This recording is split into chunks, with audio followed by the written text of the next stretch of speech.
क्या आप जानते हैं कि वो फल कौन सा था जो आदम और हवा ने खाया, जिसके खाने से मौत और श्राप उनके जीवन में आया? वो कौन सा फल था जिसे खाने के लिए शैतान ने हवा को उकसाया? ज्यादातर तस्वीरों में आदम और हवा को सेब यानी एप्पल खाते दिखाया जाता है, पर वो फल सेब नहीं था। बाइबल में कहीं भी उस फल के नाम के बारे में नहीं लिखा कि वो कौन सा फल था। परमेश्वर ने आदम और हवा को अदन की वाटिका में रखा था और परमेश्वर ने उन्हें आज्ञा दी थी कि तुम वाटिका के सब वृक्षों का फल खा सकते हो, पर भले और बुरे के ज्ञान के वृक्ष के फल को तुम कभी ना खाना। बाइबल में कहीं भी परमेश्वर ने डायरेक्टली उस फल के नाम के बारे में नहीं बताया। फिर जब शैतान हवा को भरमाता है तो वो भी उस फल का नाम नहीं लेता, और इसीलिए हमेशा से लोगों के दिलों में यही सवाल रहता है कि वो कौन सा फल होगा जो आदम और हवा ने खाया था। कुछ लोग बोलते हैं कि वो अंजीर का फल था, क्योंकि जब उन्होंने वो फल खाया तो उन्हें उसी समय पता चल गया कि वे नंगे हैं, और उस समय जो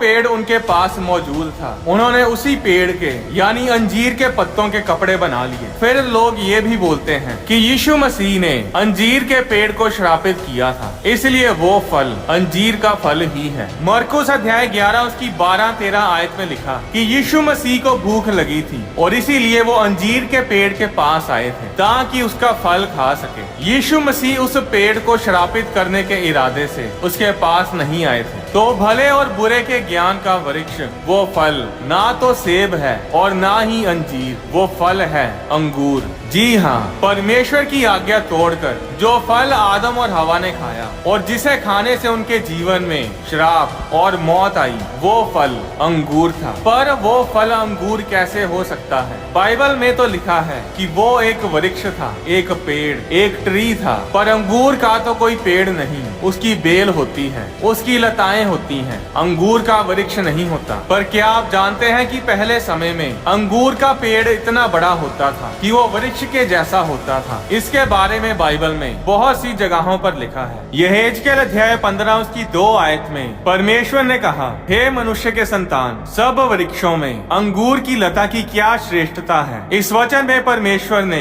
अंगूरों को वृक्षों में गिना है। गिनती अध्याय 13 उसकी 23 आयत में लिखा है, तब वे एशकोल नाम के नाले तक गए और वहाँ से एक डाली दाखों के गुच्छे समेत तोड़ ली, और 2 मनुष्य उसे एक लाठी पर लटकाए हुए उठा ले चले गए। ये बात उस समय की है जब मूसा ने 12 जासूसों को कनान देश में उस देश की रिपोर्ट लेने के लिए भेजा था कि वे देख कर आए कि वो देश कैसा है, क्योंकि इजराइलियों ने कनान देश पर हमला करना था। 40 दिन उस देश में रहने के बाद वो जासूस वापस आते हैं और कनान में से एक बड़ा अंगूरों का गुच्छा लेकर आते हैं और लोगों को दिखाते हैं कि सचमुच उस देश में दूध और शहद की नदियां बहती हैं। आजकल अंगूर छोटे छोटे होते हैं, पर पहले जमाने में ऐसा नहीं था। जब उन जासूसों ने अंगूरों के गुच्छे तोड़े तो उन अंगूरों का भार इतना ज्यादा था कि उन्होंने उस अंगूर के गुच्छे को एक लाठी के बीच में बांधा और फिर 2 लोगों ने उस लाठी को उठाया। जिस तरह किसी शिकार किए जानवर को लाठी के ऊपर बांध कर ले जाया जाता था, उसी तरह उन्होंने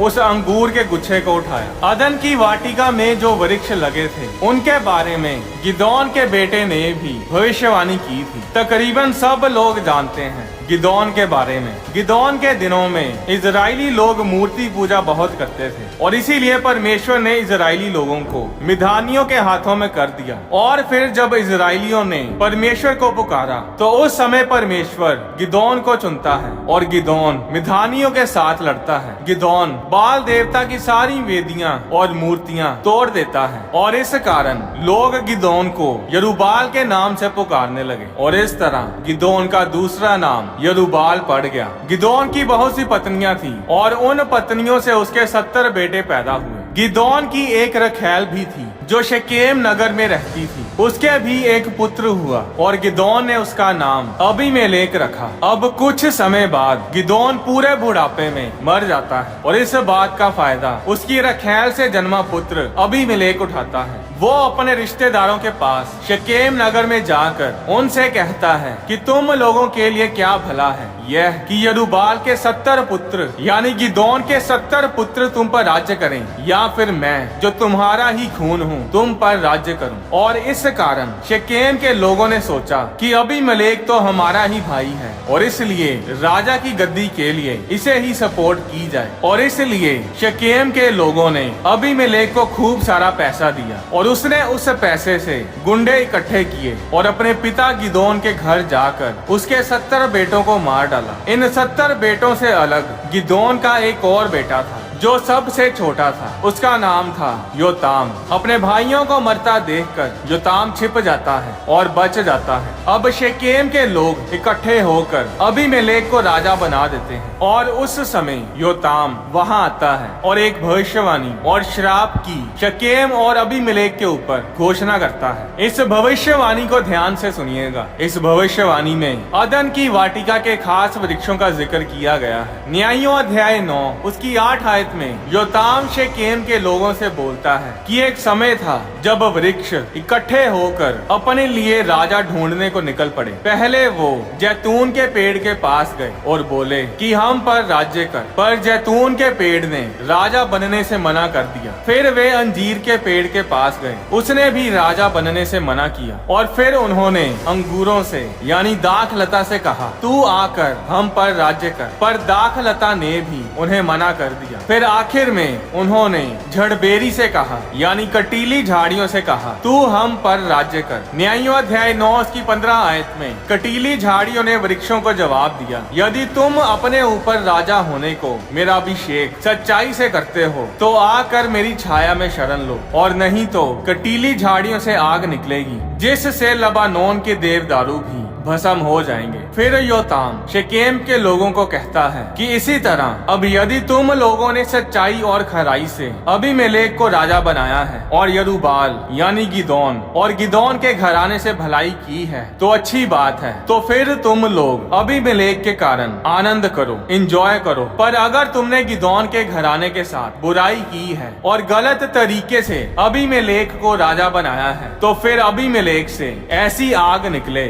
जिससे शकेम के मनुष्य और बेत मिलो भस्म हो जाएं। और फिर शकेम के मनुष्यों और बेत मिलो से ऐसी आग निकले जिससे अबीमेलेक भस्म हो जाए। यानी योताम ने भविष्यवाणी की कि अगर तुम लोगों ने बुराई की है तो शकेम के लोग और अबीमेलेक एक दूसरे को नाश कर देंगे। अगर आप इस पूरे अध्याय को पढ़ें तो जैसा योताम ने भविष्यवाणी दी थी, जो श्राप उसने दिया था, सब कुछ वैसा ही हुआ। अबीमेलेक के राज्य के 3 साल बाद परमेश्वर अबीमेलेक और शकेम के लोगों के बीच में एक दुष्ट आत्मा को भेजता है और इस कारण शकेम के लोग अबीमेलेक से विश्वासघात करने लगे और अंत में शकेम के लोग और अबीमेलेक एक दूसरे को खत्म कर देते हैं और योताम की दी गई भविष्यवाणी पूरी होती है। योताम ने जो कुछ भी बोला था वो उसने भविष्यवाणी की आत्मा के प्रभाव में बोला था। क्या आप जानते हैं कि जिन 4 वृक्षों का जिक्र योताम ने किया वे सब वृक्ष अदन की वाटिका में थे। इन 4 वृक्षों के बारे में हमें उत्पत्ति की पुस्तक में पता चलता है। पहला था भले और बुरे के ज्ञान का वृक्ष जिससे आदम और हवा ने फल को खाया था। दूसरा था अंजीर का वृक्ष जिसके पत्तों को जोड़ जोड़ कर आदम और हवा ने कपड़े बना लिए थे। तीसरा था जीवन का वृक्ष जिसकी रखवाली के लिए परमेश्वर ने स्वर्ग दूतों को ठहराया था। और चौथा है कटीली झाड़ियां जिसके बारे में उत्पत्ति अध्याय 3 उसकी 18 आयत में लिखा है। न्यायों अध्याय 9 में योताम 4 वृक्षों की बात करता है और वही 4 वृक्ष उत्पत्ति की पुस्तक में सबसे महत्वपूर्ण वृक्ष थे जिनका जिक्र परमेश्वर ने खुद किया था। न्यायों अध्याय 9 में 4 वृक्ष हैं जो है जैतून, अंगूर, अंजीर और कटीली झाड़ियां। और उत्पत्ति की पुस्तक में भी अदन की वाटिका में 4 ही महत्वपूर्ण वृक्ष हैं जो है भले और बुरे के ज्ञान का वृक्ष, जीवन का वृक्ष, अंजीर का वृक्ष और कटीली झाड़ियां। परमेश्वर ने अदन की वाटिका के सेंटर में 2 वृक्ष लगाए थे जो कि बहुत ही स्पेशल थे। अब वो 2 वृक्ष अंजीर का वृक्ष और कटीली झाड़ियां नहीं हो सकती। तो अब हमारे पास बचते हैं 2 वृक्ष। एक है जैतून का वृक्ष यानी ऑलिव ट्री और दूसरा है अंगूरों का वृक्ष यानी दाखलता। जब नूह के जल पर लय के समय सारी धरती पानी में डूबी हुई थी तो पानी के घटने के बाद नूह ने एक कबूतरी को जहाज में से छोड़ा था। उत्पत्ति अध्याय 8 उसकी 11 आयत में लिखा, और कबूतरी सांझ के समय उसके पास आ गई तो क्या देखा कि उसकी चोंच में जल पाई, यानी जैतून का एक नया पत्ता है। इससे नूह ने जांच लिया कि जल पृथ्वी पर घट गया है। वो जैतून का पत्ता जीवन की निशानी था। फिर मिलाप वाले तंबू में दीवट को यानी मेनोरा को जलाने के लिए जैतून के तेल का इस्तेमाल किया जाता था, जो परमेश्वर का भवन सुलेमान ने बनाया। उस भवन के बहुत से दरवाजे जैतून की लकड़ी के बनाए गए थे। जब यीशु मसीह इस धरती पर थे तो उन्होंने बहुत सारा समय जैतून के पर्वत पर बिताया, और फिर जब यीशु मसीह स्वर्ग में वापस गए तो वह जैतून के पर्वत से ही ऊपर गए थे। और अब जब यीशु मसीह का दूसरा आगमन होगा तब भी यीशु मसीह जैतून के पर्वत पर ही आएंगे। पुराने समय में प्रोफेट परमेश्वर के नबी अपने साथ जैतून का तेल रखते थे, और जब भी कोई राजा या कोई जन परमेश्वर की ओर से चुना जाता था तो उन्हें जैतून के तेल के साथ अनॉइंट यानी मसा किया जाता था। इस तरह बाइबल की आयतों से हमें पता चलता है कि जैतून का वृक्ष जीवन को दर्शाता है। जो वृक्ष अदन की वाटिका के बीच में लगा था, जिसे जीवन का वृक्ष बोला जाता था, वो जैतून के वृक्ष का ही एक अलौकिक रूप था, एक सुपर नेचुरल वर्जन था। तो अब हमारे पास भले और बुरे के ज्ञान के वृक्ष के लिए एक ही वृक्ष बचता है, और वो है अंगूरों का वृक्ष यानी दाखलता। क्या आप जानते हैं कि बाइबल में बहुत सी जगहों पर अंगूरों को खाना मना किया हुआ था। जब सैमसन पैदा होने वाला था तो परमेश्वर के स्वर्गदूत ने सैमसन की माता को दर्शन देकर बोला था कि वह ना तो अंगूर खाएगी और ना ही अंगूरों से बनी कोई चीज खाएगी। सैमसन को भी अंगूर से बनी चीजें खानी मना थी। न्यायों अध्याय 13 उसकी 14 आयत में लिखा, ये कोई वस्तु जो दाख लता से उत्पन्न होती है ना खाए, और ना दाख मधु व और कोई भांति की मदिरा पिए, और ना कोई अशुद्ध वस्तु खाए। बहुत से यहूदी रबी भी यही मानते हैं कि वो भले और बुरे के ज्ञान के वृक्ष का फल अंगूर है। यही अंगूर वाइन बनाने में, दाखरस बनाने में इस्तेमाल किए जाते हैं। बाइबल में सबसे पहली शराब वाइन दाखरस नूह ने बनाई थी। क्या आप जानते हैं कि जल प्रलय के खत्म होने के बाद, जहाज में से बाहर आने के बाद नूह ने सबसे पहला काम यही किया, उसने अंगूरों की खेती की। और जैसे आदम उस भले और बुरे के ज्ञान के वृक्ष के फल को खाकर गिरा, उसी तरह नूह भी उस अंगूरों की बनी दाखरस को पीकर मतवाला हो गया, और तब ही से उसके परिवार में गड़बड़ शुरू हो गई। जिस तरह आदम और हवा के समय सब कुछ उन्हीं से शुरू हुआ था, उसी तरह जल प्रलय के बाद सारी मनुष्य जाति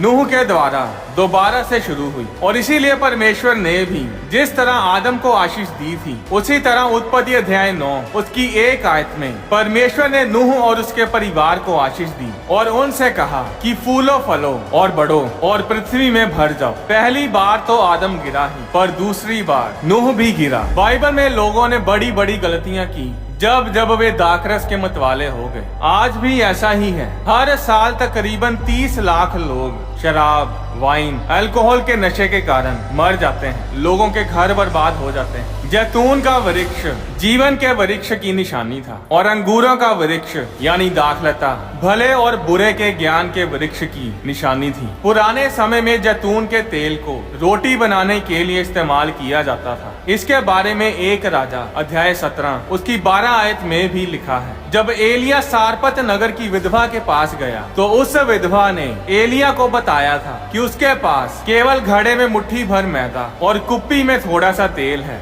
जिसकी रोटी बनाकर मैं और मेरा बेटा खाएंगे और फिर मर जाएंगे। जिस तेल की वो बात कर रही थी वो जैतून का तेल था। जैतून के तेल के साथ रोटी बनाकर ही उसने एलिया नबी को खिलाई थी। हनोक की पुस्तक में भी भले और बुरे के ज्ञान के वृक्ष के बारे में लिखा है कि वो फल अंगूरों के जैसा दिखता था। अगर हम हनोक की पुस्तक को ना देखें तो सिर्फ बाइबल में ही बहुत सारे वचन हैं जो हमें जैतून और अंगूरों के बारे में बताते हैं। अपने चेलों चेलों के साथ आखिरी भोज के समय यीशु मसीह ने रोटी ली जो जैतून के तेल से बनी थी और अपने चेलों को दी। फिर उन्होंने दाखरस लिया जो अंगूरों से बना था और अपने चेलों को दिया। यीशु मसीह ने कहा, जीवन की रोटी मैं हूँ, जो मेरे पास आता है उसमें जीवन बना रहता है। फिर यूहन्ना अध्याय 15 उसकी 1 आयत में यीशु मसीह ने कहा, सच्ची दाखलता मैं हूँ, यानी जिस ज्ञान और नॉलेज की तुम तलाश में हो वो ज्ञान मैं हूँ। परमेश्वर के वचन के खिलाफ जाकर आप जो कुछ पाना चाहेंगे, चाहे वो नॉलेज हो, ज्ञान, पैसा,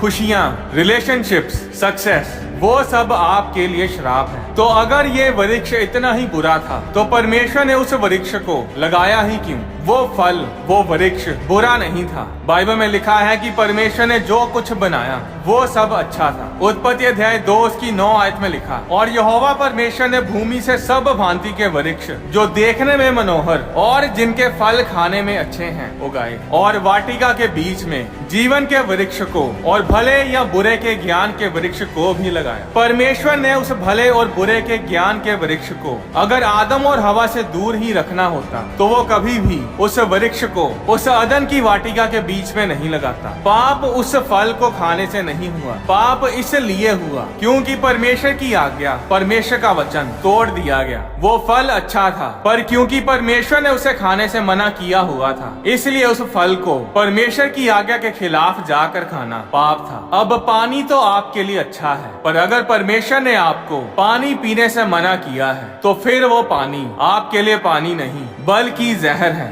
वो वृक्ष परमेश्वर के लिए इतने खास थे कि परमेश्वर ने उन वृक्षों को वाटिका के बिल्कुल बीच में लगाया था। परमेश्वर ने अपने समय पर आदम और हवा को उस फल को खाने के लिए अनुमति दे देनी थी, क्योंकि परमेश्वर ने सब कुछ आदम और हवा के लिए ही बनाया था। उस फल को खाने से पहले परमेश्वर उन्हें बताता था कि उनके लिए क्या सही है और क्या गलत, क्या भला है और क्या बुरा है। पर वो परमेश्वर से दूर जाकर खुद ये फैसला करने लगे कि हमारे लिए क्या भला है और क्या बुरा। आज भी लोग ऐसा ही करते हैं। वे परमेश्वर के वचन के बीच से अपनी जिंदगी के फैसले नहीं करते। उनको जो अच्छा लगता है वे उसी हिसाब से अपने लिए भले और बुरे का फैसला करते हैं। नीति वचन अध्याय 10 उसकी 22 आयत में लिखा, धन यहोवा की आशीष ही से मिलता है और वह उसके साथ दुख नहीं मिलाता। परमेश्वर जो आशीष आपको देता है उसके साथ कोई दुख नहीं आता। भजन संहिता 127 उसकी 1 आयत में लिखा, यदि घर को यहोवा ना बनाए तो उसके बनाने वालों का परिश्रम